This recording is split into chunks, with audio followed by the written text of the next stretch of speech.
kulan waan saaxiibayaal ku soo dhawaada warka siyaada miidiya qodobada maanta warka aan idinkugu hayana waxaa ka mid noqonaya madaxweynihii hore ee dawladii ku maalgaarka ahayd ee Soomaaliya Sheekh Shariif Sheekh Axmed oo kulamo aan caadi ahayn ka wada magaalada Muqdisho iyo kulan uu la yeeshay safiirka Mareykanka u fadhiya Soomaaliya maxkamadda gobolka Banaadir oo dil ku xukuntay dadkii ka dambeeyay dilkii loo geystay marxuum Axmed Dawlo oo lagu gubay magaalada Muqdisho weerar lagu qaaday guriga taliye ka tirsan ciidamada Jubbaland iyo khasaare ka dhashay taliyayaal ciidan oo ka tirsan Somaliland oo lagu dilay weerar ka dhacay gobolka Sanaag deegaanada Puntland oo maanta laga daafuray xuska toddobaadka talaalka adduunka akhbaaraadka caalamkana waxaad ku daawan doontaan hogaamiyaha kooxda ISIS oo markii ugu horeysay 5 sano kadib ka soo muuqday muuqaal ay soo saartay kooxda Daesh waagaaga saaxiibayaal intaanan gudagelin fadlan subscribe dhaha channelkayaga madaxweynihii hore ee Soomaaliya Sheekh Shariif Sheekh Axmed ahna hogaamiyaha xisbiga himilo qaran ayaa maantay la kulmay safiirka Mareykanka u fadhiya Soomaaliya Ambassador Donald Yamuta kulankan ayaa ka dhacay xarunta safaaradda Mareykanku ay ku leedahay xarada Xalane waxaana Shariifka ku weelinayay kulanka xubno ka tirsan xisbigiisa oo ka tirsan labada aqal ee baarlamaanka dawladda federaalka Soomaaliya ila ku dhow kulanka ayaa sheegaya in Sheekh Shariif iyo waliba safiirka Mareykanka ay ka wada hadleen arrimaha siyaasadda Soomaaliya amniga doorashooyinka iyo nidaamka xisbiyada badan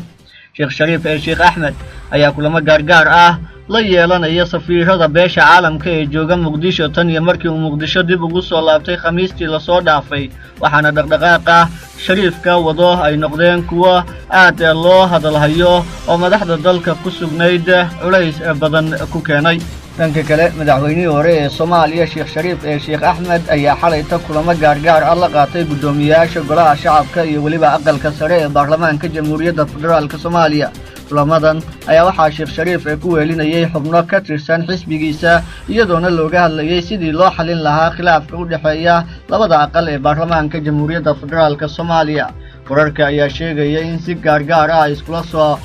qaadeen arrimaha dhamaystirka dastuurka iyo khilaafka labada gole waxaana madaxweynihii hore Shariif uu ballan qaaday inuu gacan ka geysan doono xalinta khilaafka labada gole ee baarlamaanka Soomaaliya maxkamadda gobolka Banaadir ayaa maanta soo gabagabaysay dhageysiga kiiskii dilka ahaa ee bishii September ee sanadkii hore ee 2018 loogu geystay degmada Yaaqshiid ee gobolka Banaadir Axmed Mukhtaar Saalax Axmed Dawlo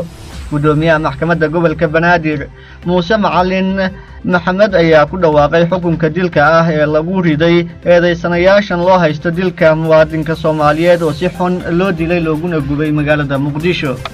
eedeysanayaasha lagu xukumay dilka ayaa waxa ay kala yihiin Xuseen Iidow Maxamed Asli Cabdulle iyo Ways Iidow Maxamed kuwaas oo dil ugu geystay degmada Yaaqshiid 20kii bishii 9aad ee 2018 marxuum Axmed Mukhtaar Saalax Axmed Dawlo sidoo kale maxkamadda ayaa sii deysay 4 qof oo kale oo iyana ku eedeysnaa falka dilkaasi waxaana lagu waayay wax dambi ah gudoomiyaha maxkamadda gobolka Banaadir Muuse Macalin Maxamed ayaa sheegay in uu racfaan u furan yahay xubnaha lagu riday xukunka eedeysane Xuseen Iidow Maxamed labo Asli Maxamed Cabdulle saddex Aways Iidow Maxamed oo lagu soo eedeeyay in ay si toos ah uga qayb qaateen dhacdadaas oo u dhintay marxuum Axmed Dawlo ay mas'uul ka yihiin sidoo kale maxkamadda waxa uu cadaatay in eedeysanayaasha kala ah Caasha Iidow Maxamed Nasteexa Ibrahim Cabdulle Cabdiraxmaan Maxamed Cali Deeqow Cali Siyaad ayna soo gudbin xafiiska xiriirka guud qaranka adeemihii ku filnaa sida darteed maxkamadda gobolka Banaadir waxa ay ku xukuntay 1 Xuseen Iidow Maxamed 2 Asli Axmed Cabdulle 3 Aways Iidow Maxamed dil toogasho ah si waafaqsan qodobka 434 sidoo kale maxkamadda gobolka Banaadir waxa ay xorriyadda u soo celisay Caasha Iidow Maxamed Nasteexa Ibrahim Cabdulle Cabdiraxmaan Maxamed Cali iyo Deeqow Cali Siyaad maxkamaddu inuu xiran tahay xukunkan racfan ayaa ka furan dacdadii dilka ahayd ee bishii Sebtembar ka dhacday magaalada Muqdisho ayaa ahayd midii ugu hadalhaynta badnayd iyadoona bulshadu si adag uga falceliyeen markii ninkaasi la dilay waa Axmed Dawle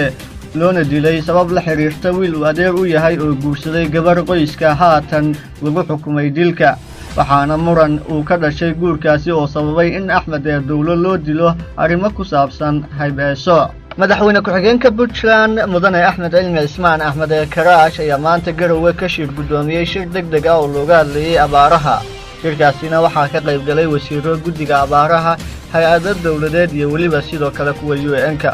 wasiirka wasaaradda qorsheynta horumarinta dhaqaalaha iyo iskaashiga caalamiga ee Puntland mudane Cabdulqafaar Cilmi Xange ayaa ka warbixiyay shirkaasi waxa uu ku qotamay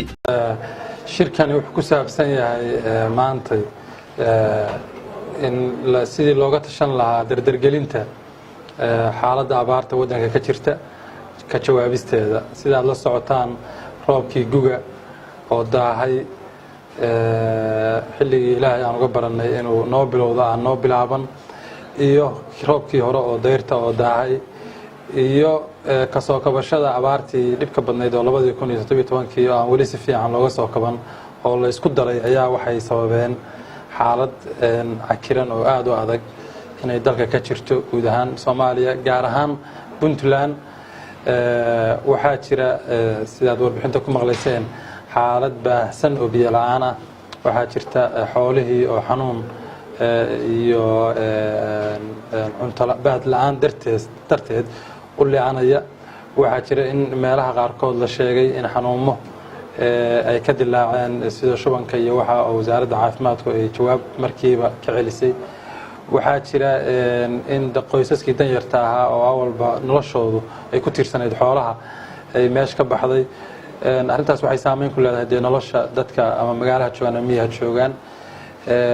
dowladda Puntland waxay bilowday sida la socotaan bil iyo bar ka horba u diyaargarow xoogan oo ay isku goynayso awoodeeda in bal wixii laga gaari karo laga jawaabo abaartaas ilaa hadda waxyaabaha la qabtay waxa kamid ah in meelaha qaarkood biyo aan badnayn loo dhaamiyay waxa kamid ah meelaha qaarkood in raashin la geeyay hadda marka waa shirkaani wuxuu maanta ku saabsan yahay waxa ka soo qayb galay dhammaan hay'adaha waddanka ka howlgala ama ha noqdaan UN-ka ama ha noqdaan NGO-yada kuwa maxalliga iyo kuwa caalamiga intaba iyo dawladii marka si dhab ah in looga tashado waxa ugu degdeg badan oo la qaban karo meelaha ugu daran insha Allah ilaahayna waxaan ka rajaynaynaa in roobkiisii iyo raxmadiisii uu naga soo gaarsiiyo asaga baa raxmad dadka keenta kaafida keeni kara arrimahaas uu ku saabsan yahay waxaana ka soo saari doonaa asbuuc kasta waan qaban doonaa shirarkan ilaa iyo inta xaaladda waddanku iska bedelayso aad iyo aad baa mahadsantihiin waxaa jira dhowr jeer hore oo hay'adahaas oo kala kulan la yeelatay idinkoo kala hadlaya xagga abaaraha iyo sidii ummadda ay dhibaataysan lagu qaban ma jiraan wax gacan oo aad ka hesheen ilaayaha kulamadii hore horta kulankan waa kala duwan yihiin kulankii hore halkan wasaaradda qorsheynta ka dhacay wuxuu ku saabsanaa shaqooyin kale hay'aduhu wadaan iyo isla xisaabtan iyo sidii shaqooyinka ay wadaan loola mataanayn lahaa prioritiska ama qorshayaasha hortabinta leh dawladda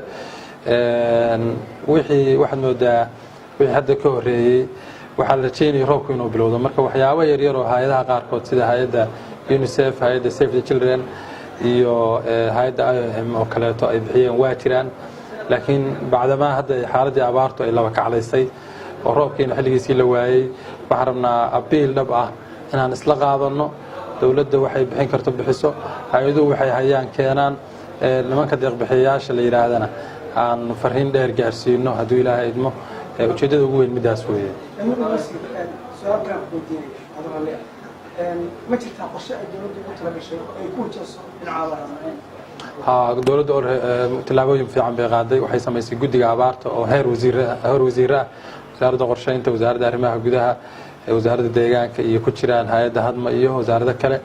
oo kulan maalinlaha joogta ah leh